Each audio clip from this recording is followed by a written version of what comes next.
Okay, we're moving right along. Little by little. I wanted to give you a look at the jam.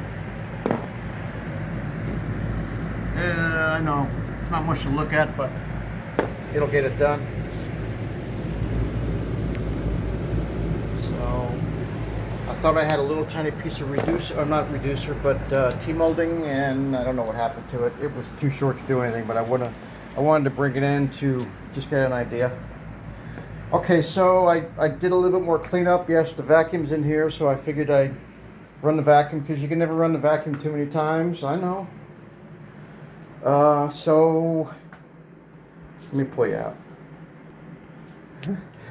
I like that. I like that drape. Curtain, whatever the heck you want to call it. Actually, it's probably a curtain. Draper would be bigger, longer. I don't know. Okay, so I have my. I'm gonna call these landmarks. I don't know if that's what we used to call them. They're not witness marks because there's nothing there before. So I'm making a landmark. Usually with a witness mark, you've got something that was there prior. So I don't know. I think that might be an automotive expression. Witness marks.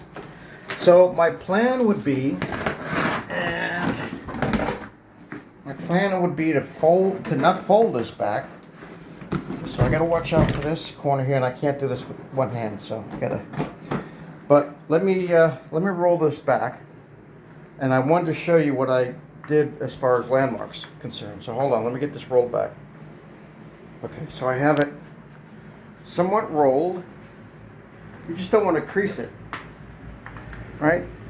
And what I mean by crease is that if I were to step on this and crease it, put a crease in it, like, like a shirt or whatever, it probably wouldn't cause too big of an issue, but then when you lay it back down, the crease might, it might do weird things to you. So just don't crease it.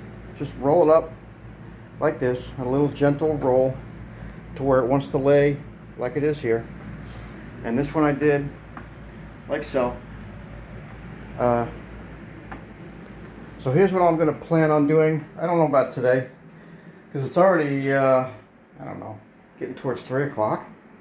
I've been goofing off and doing stuff, other, small things, cutting out, jams and door casing and stuff.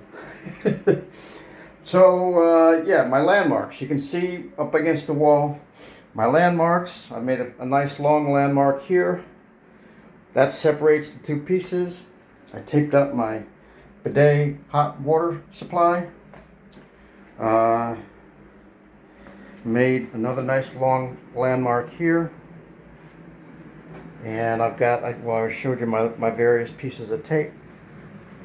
Now, whether these will work when I'm actually putting thin set down, I'll let you know. So, the plan is to probably fill in here first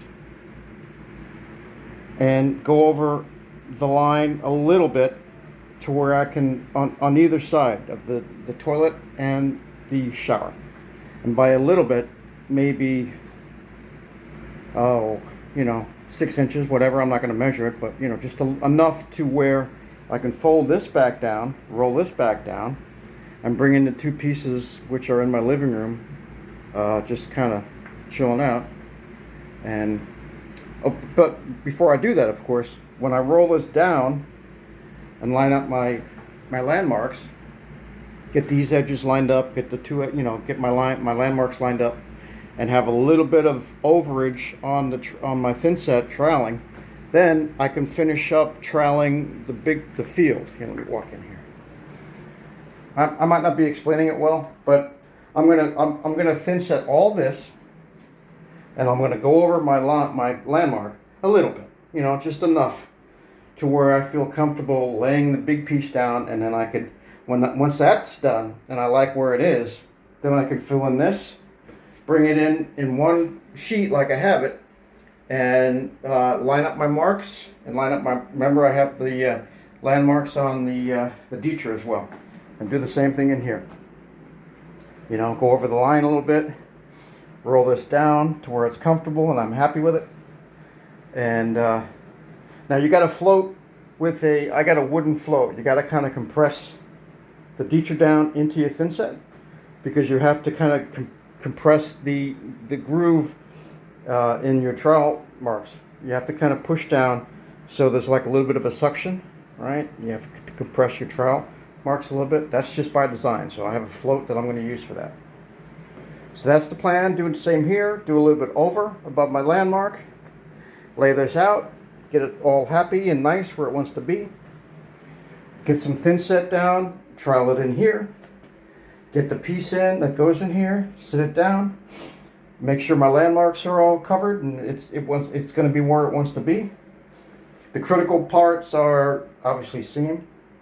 So that's why when I get it in here, I'm going to line up my landscape. yeah. What do we call them now? My marks on the seam and work away from the seam. I don't want to start at the wall and work towards the seam. I want to get the seam right and then work away from it. So my landmarks, was that what we were calling them? I don't know. I can't remember what we used to call them back in the day. I don't even know if we had a name for them. We just knew instinctively that that's what we had to do. So I think I explained it okay. You know, on paper, this is all on paper stuff, and then actually you have to get down and mix your thin set. I'm going to mix my thin set loose, not loose goose loose, you know, but loose enough to where I don't want it setting up too fast, because I have a big area to work. And I'm going to stop it. Yeah, I haven't talked about this. I'm going to stop it somewhere, probably, yeah, I don't want to go too far because I don't want to encroach on this one just yet.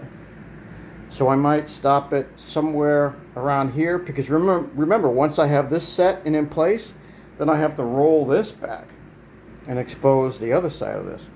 So the area I have to be careful with is lapping the two parts. You know, I don't want to create a bump or a little, you know, a big lap mark.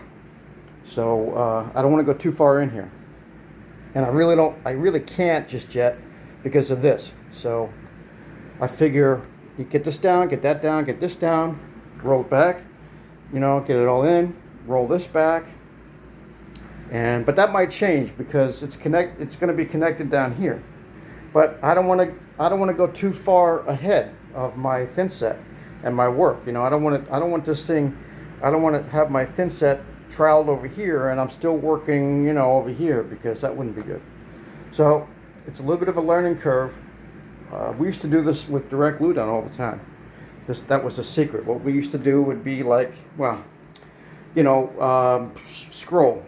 Roll your whatever goods you're working with up in a scroll or whatever, and then you scroll one side, you scroll the other side, and you do your adhesive where the seam's going to be, because you always wanted to work from your seam away, right?